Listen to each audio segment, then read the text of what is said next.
Welcome back, everybody. It is the PM show with Larry and Nancy Manetti. A big, exciting show today, guys. Dr. Rosenstein's on the line. Hey, doctor, how are you?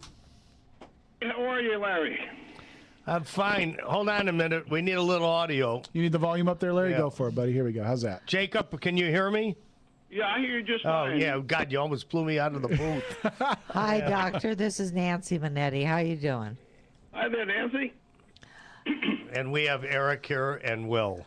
Hey, now, Dr. Rosenstein, of course, you're becoming kind of a phenomenon. Why don't you tell our listeners a little bit about yourself in case they have been sleeping under a rock for the last 5 years? Yeah, like from the start, doctor, from where you're, I find it so interesting where you were born, what your dad did, and how you started out.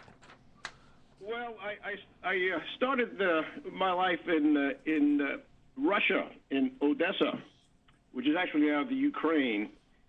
We emigrated to the U.S. in 1962. I was about 8 or 9 years old at the time. Went to high school at the Bronx High School of Science, which is a magnet school specializing in science.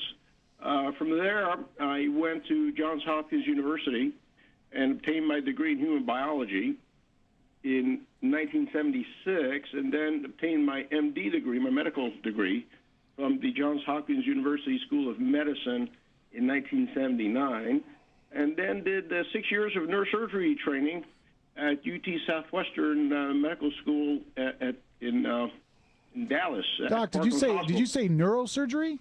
Neurosurgeon. You're a brain A surgeon? micro neurosurgeon that could make your brain very, very bright.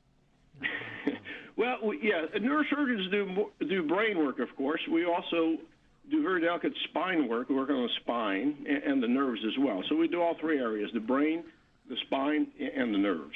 Now, how did you get into the age intervention? Oh, well, that's interesting. Interesting story there. When I hit 50, I started to develop some of the common symptoms of aging, although I didn't know it at the time. I've been used to working 16 hours a day, never had any problems with energy, always had tons and tons of energy. All of a sudden, age 50, at the end of the day, I was feeling tired, which was very unusual for me. So at first, I could work 16 hours a day and not even flinch, plenty of energy when I got home. Then I'd work 12 hours and I was tired. Then it got down to about 8 hours and I was tired. So I knew something was up. And so I started to looking into this. And as it turns out, there's something that can be done about it. You don't have to settle for a decline in function as you get older. And so I started researching the topic of, well, what can we do about the common symptoms of aging? And right around that time, I had a conversation with Alan Mintz, who was the doctor that started Cenegenics.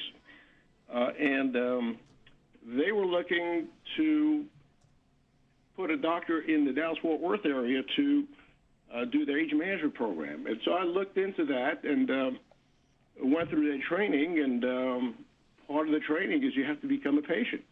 And so you know what to expect and what your other patients are feeling.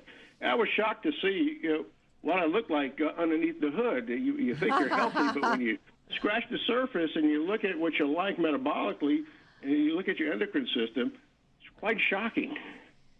And so I started being one of their doctors and treating patients, and I had a tremendous transformation of my own. And within 6 months, I dropped my percent body fat from 21% to about 13%, and then Wow. it kept on dropping. It's down to 8% now. That's amazing. And the results were so quick, and I felt so much better. It was fantastic. And my patients that I was treating had similar results. So I was hooked. Well, so now I do are both. you- I do neurosurgery, and I do age management. Are you saying then that when all of us, we go and we get a physical, we get our blood tests and this and that, none of this stuff shows up in any of those blood tests? Well, the typical blood test that you get when you see your doctor isn't quite as detailed as the the blood work that we do. And we do more than just blood work. We evaluate your brain, how it's functioning, do some neurocognitive testing. We do a body composition scan and figure out exactly how much fat you have in your body, how much muscle. We look at your arteries, the carotid arteries in your neck, to see the condition of those arteries. We do a fitness assessment, see what you like physically, and we put all that information together and devise a treatment plan. What we look for is your weaknesses and strengths, and we try to support your strengths and improve your weaknesses. So this would be really building the correct diet for somebody and the correct exercise program. Am I correct? Yeah. Well, there are four things that we do. One is diet. What you put in your body is extremely important. If you put the wrong things in your body's not going to function right. It's like putting diesel fuel in a Ferrari. Your body's a Ferrari. You don't put diesel fuel in. Would a cheeseburger be diesel fuel? It's high octane, Larry. I believe that qualifies. But it's protein. Well, cheeseburger, the protein is the good part. It's the fat and the carbs that go along with it that are the bad part. Now, Not to mention the soup as French fries. Yeah, I've been recently hearing a lot about wheat, and a lot of doctors are saying the gluten allergies, but not only that, the amount of sugar that's in wheat, that you can eat 2 slices of wheat bread, and it's higher in the glycemic index than a candy bar. Oh, wow. Well, yeah, sugar is a very important thing. Most people eat too much sugar, and sugar is one of the things that makes people fat and unhealthy. Uh-huh. What sugar does, it increases insulin production, and insulin is what makes people fat. Most people think fat makes people fat. It's actually insulin that makes people fat, because insulin is a storage hormone. Anytime insulin's around, whatever sugar that your body can't burn at that moment gets converted to triglyceride and stored as fat. And what happens, your blood sugar drops, so you get hungry again. But now, Doc, let me see if I can go back to my college health class. And it's the simple carbohydrates that break down into the sugars that we don't want, right? The simple carbs basically break down to simple sugars. Correct. Yes.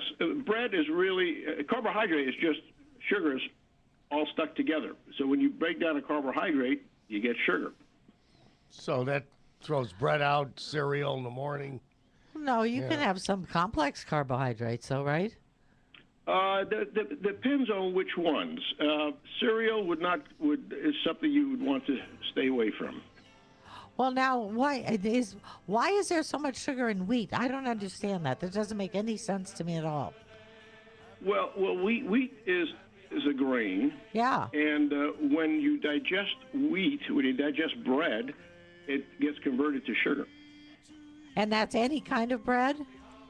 That's just about any kind of bread, yes. Wow. But right? I understand that, that rye bread doesn't have that. Is that correct?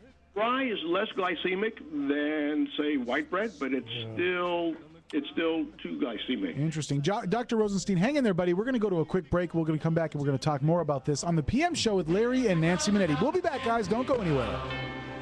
The holiday season, and Santa Claus has got a toy for every good girl and good little boy.